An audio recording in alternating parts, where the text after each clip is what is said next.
I just bought a comic collection, just 10 books, but they're all bangers. Let's take a look at what I picked up and what I'm going to do with them up next on this video from Bronzeville Comics.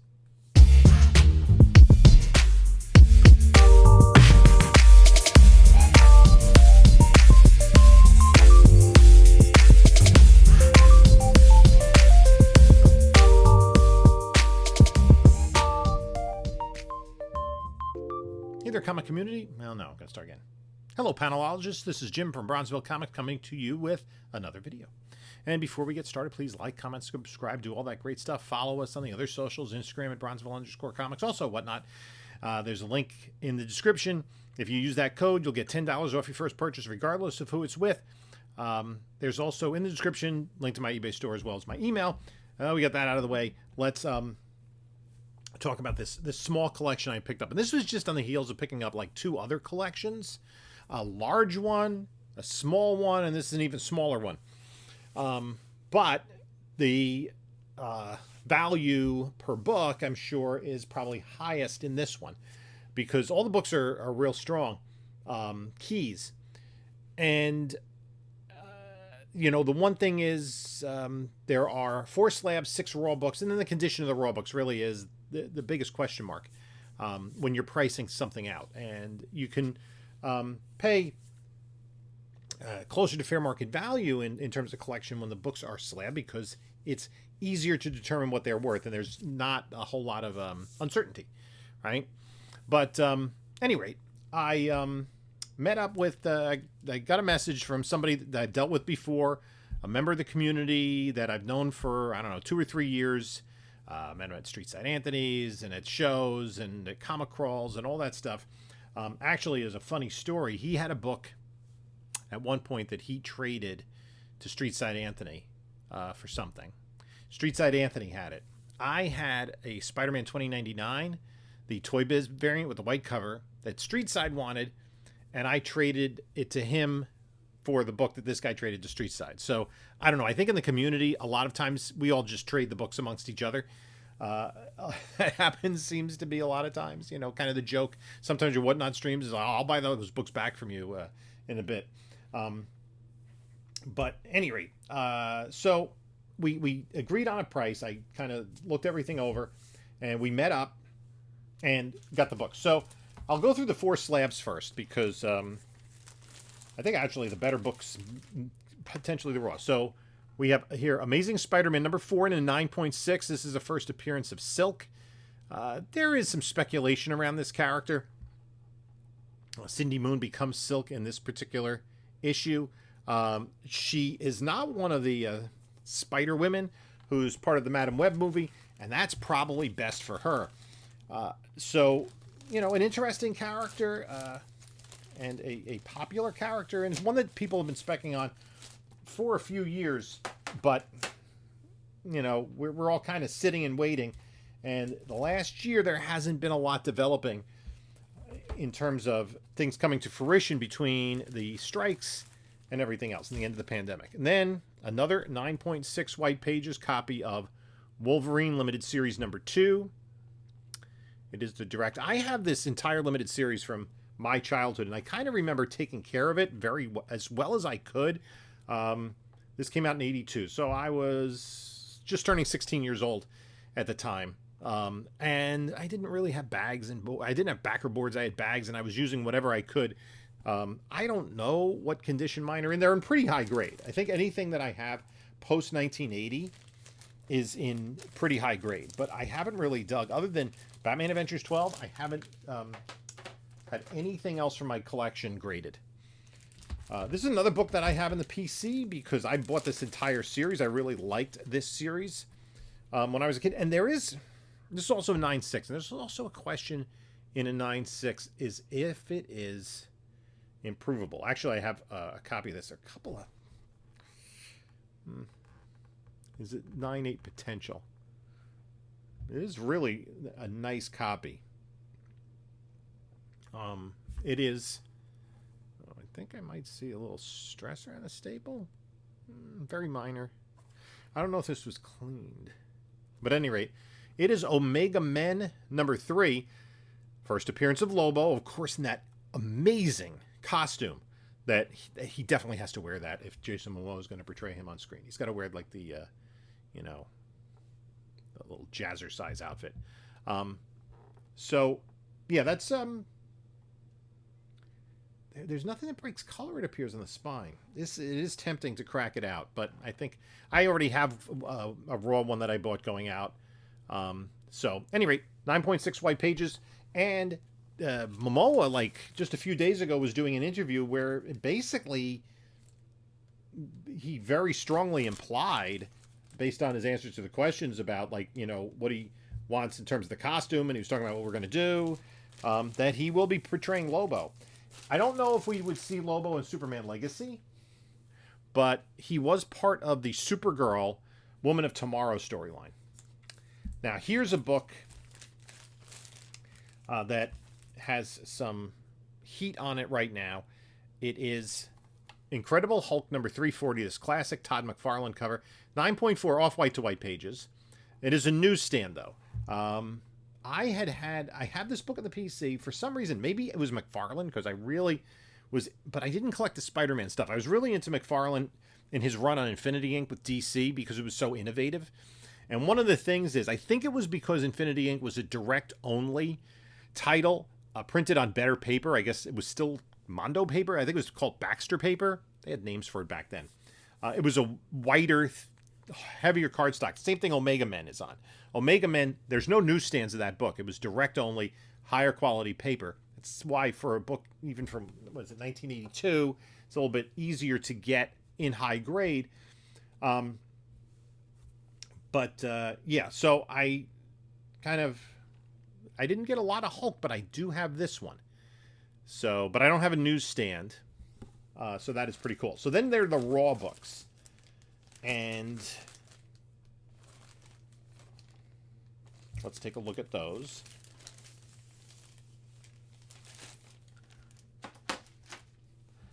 Okay, our first one is this is a pretty sharp copy of Amazing Spider-Man 239 in a newsstand. This would be the second appearance of the Hobgoblin. His first appearance was in 238.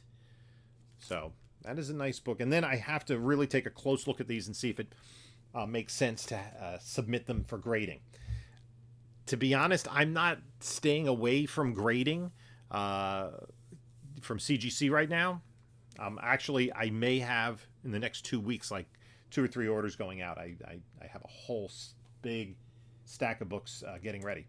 The next book, and this, there is some tape on the cover.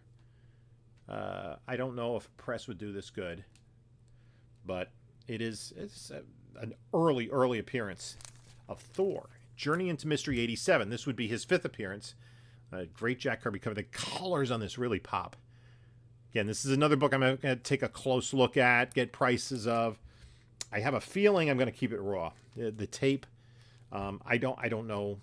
I mean, a press might benefit it, just in terms of look. There's there's like a tear there, some creasing there. So mid-grade, but pretty sharp for that early a Thor book.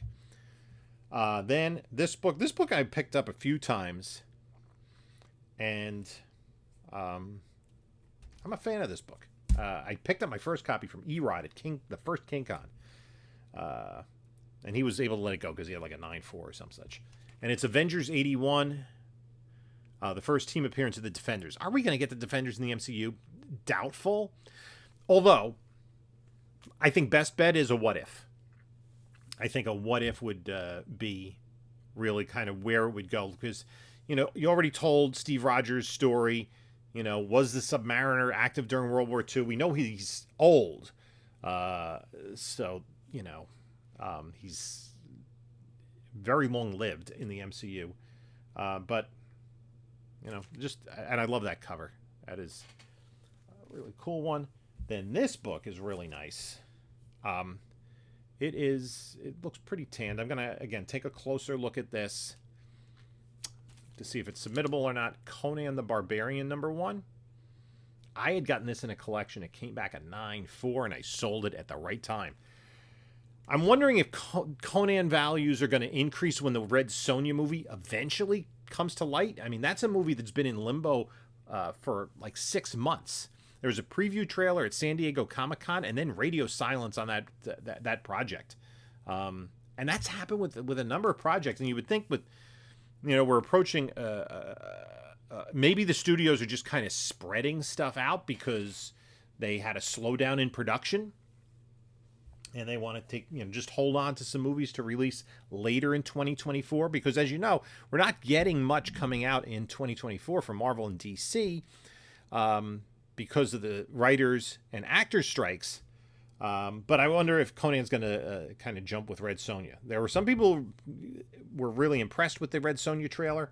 I'm looking forward to see that. Like, for instance, did the Toxic Avenger movie come out? I'm not even sure about that. I was considering to go see that in the theater, but I didn't hear anything. And then this does have a crease here, but this is just a beautiful cover. And it is X-Men number 50, this classic Jim Steranko cover. Second appearance of Polaris. And it's the new X-Men trade dress logo. So that is nice. And then this last book, this is the... and this is... I don't think it's going to be a 9.8. I looked at it. I had it at like a 9.2-ish after a press. Definitely needs a press. And it will get a press very soon. Because... And we'll talk about Spec around this book in just a moment, because we're coming close to a big inflection point in that regard. And this is New Mutants 98, first appearance of Deadpool, newsstand. High-grade newsstand. 9.8 newsstand is, what, like $2,000-$3,000? It's really expensive. So, actually, I had just come across my PC copy, which I think I'm submitting it. I think it's a 9.6. I'm not sure it's a 9.8. There are a couple of tiny little tiny color breaking ticks. It's not going to be a 9.9 if I put it through a 9.9 pre-screen. That's going to happen. So this, I think, is definitely in the 9s. So we'll see what a press can do to this. And I'm talking about Spec. We know that Super Bowl Sunday, and I'll schedule this video, focus, to drop on Super Bowl Sunday. So today we're going to see a Deadpool 3 trailer. And I know there are a lot of folks out there that aren't necessarily football fans, but do watch the Super Bowl for whatever the reason, the halftime show, the commercials. But I know a lot of you guys are going to be watching the Super Bowl for the Deadpool trailer to see what they reveal. We've seen set photos. We've had rumors, certainly. I think, so the big speculation around that is about Dazzler, Taylor Swift.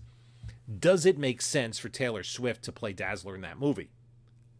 Yes, from Marvel, Disney, and their point of view, it makes a tremendous amount of sense.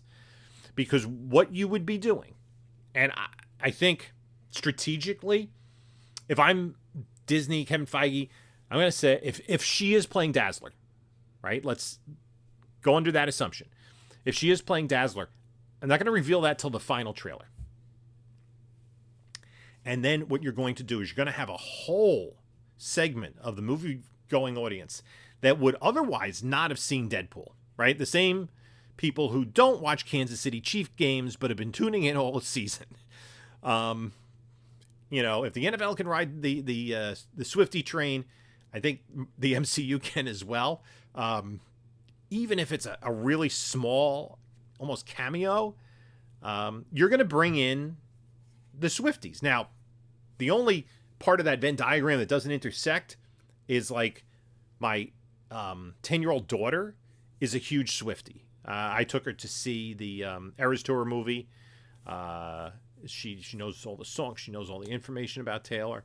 And I actually enjoyed the Eras Tour movie. It was a bizarre movie-going experience, and not something I expected. But to have like all these little tween girls dancing and singing in the aisles, that's never happened in a movie with me before. That kind of thing doesn't happen in MCU films. But there's no doubt that it's a cultural phenomenon, and that she has an incredibly large and incredibly loyal following. I think Disney would be foolhardy not to tap into that if they could in some way. Now, obviously, she'd need a big payday, and Taylor Swift is exceedingly busy, right? But, I mean, she's probably like taking time off after the tour during the football season to follow the Chiefs around. Probably has had some time, between games. Not so much during the playoffs. But I think it makes sense. So, will we get any confirmation about that? My guess is, this is just a prediction, that Taylor Swift will be Dazzler in the movie. Her role will be small, and we won't get official word about it until maybe the last or next to last trailer that's dropped. I don't think we're going to get it here. Although that would be good synergy with the Chiefs playing in the Super Bowl and having Taylor Swift in the Deadpool trailer. What do you think? Put it in the comments below, right? And you got to do it before the Super Bowl's on and before the commercial for Deadpool 3 airs. Are we going to see Taylor Swift in the Deadpool 3 trailer? And who else are we going to see? We do know we're getting some of the other Fox characters, like some of the X-Men characters, Ben Affleck, Jennifer Garner, as Daredevil and Elektra. Are we going to see something that we didn't expect? Are we going to see things that we do expect? Are we going to see Patrick Stewart? Are we going to see Famke Janssen, Halle Berry? I mean, there's so much that we don't know about Deadpool 3, and I think fans of comic books and fans of the movies, the X-Men franchise, are really looking forward to it, and the Deadpool franchise as well. What is the synergy with the MCU? Because you're basically talking about the mutant characters, the Fox characters, but you're bringing all of this into the MCU proper. How does that fit in? It's something that's kind of fun to speculate on. And what I talk about speculate is just think about it and talk about it, not buy comics and spend your money necessarily. But that is part of the hobby, and that is part of what we do as comic book collectors. There is a connection to the broader popular culture that we never had before. I'm old enough to remember when I was a kid in like junior high and high school, you did not tell anybody that you collected comic books. It was like, that was like, that was just asking to be picked on, right? But what I do remember, though, because there is that connection to popular culture, when I was a senior in high school, one of the local syndicated stations in the New York area started, for the first time in a couple of years, showing the Batman 66 episodes, like in the afternoons. And some of the other high schoolers kind of discovered it and discovered what, high school and college students and adults had discovered in the 60s, the camp aspect to it, the hilarious aspect to it. And then all of a sudden I became the expert because, I knew Alfred's last name and stuff. So there was, for like that very brief shining moment in high school, I was cool. But now it is such a humongous part of popular culture that if you don't know about comic books, you're on the outside, or at least the characters from the comic books. You might not read the floppies, but you're aware of who, Batman and Spider-Man and Black Panther and Deadpool and Wolverine, et cetera, who those characters are. And that just kind of makes it a little more fun for the hobby to be shared more broadly. It's not like this kind of secret society over here that we can't talk about, but we can share it. And as comic book aficionados, comic book collectors, panelologists, if you will, we can share our remembrances of the stories and our connections to the characters and the timeline of them being on TV and the movies, whether it be animated or live action, and how that affected us. For I think the majority of comic book readers, I speak for myself, is probably the first entree was through something on television, through a cartoon or a TV series, that you saw these characters and then kind of sought out the books that were behind them. My daughter, we watched Batman 66 together. She was always a big DC fan, never liked Marvel, got into Marvel, now loves Spider-Man, and started to read Spider-Man books. So, there is that entree, and you know, being that I am typical of the demographic of the comic book collector, you know, the gray-haired old guy sitting in his basement. Fortunately, it's not my parents' basement. It's my own basement. But you know, that we need younger blood, and we need the kids to get interested in the reading. And there is a big benefit of reading something. And kids today read graphic novels that, you know, cover subject matter well beyond comic books. So I'm rambling, but we got this New Mutants 98 that's going to be going in the press in the next couple days. And what do you expect? Again, leave the comments below. Are we going to see Taylor Swift in the trailer? Or are we only going to see her in the private box? We know we're going to see Taylor Swift during the Super Bowl. We just don't know if we'll see her during the commercials or not. You know, this part of the speculation is fun. Like, which characters are going to be involved? You know, whether or not you're buying the comics related to them. It's just kind of fun to talk about. So let's continue the conversation in the comments. Anyway, take a look at a couple of my other videos here. And this is Jim saying until next time, enjoy your comics.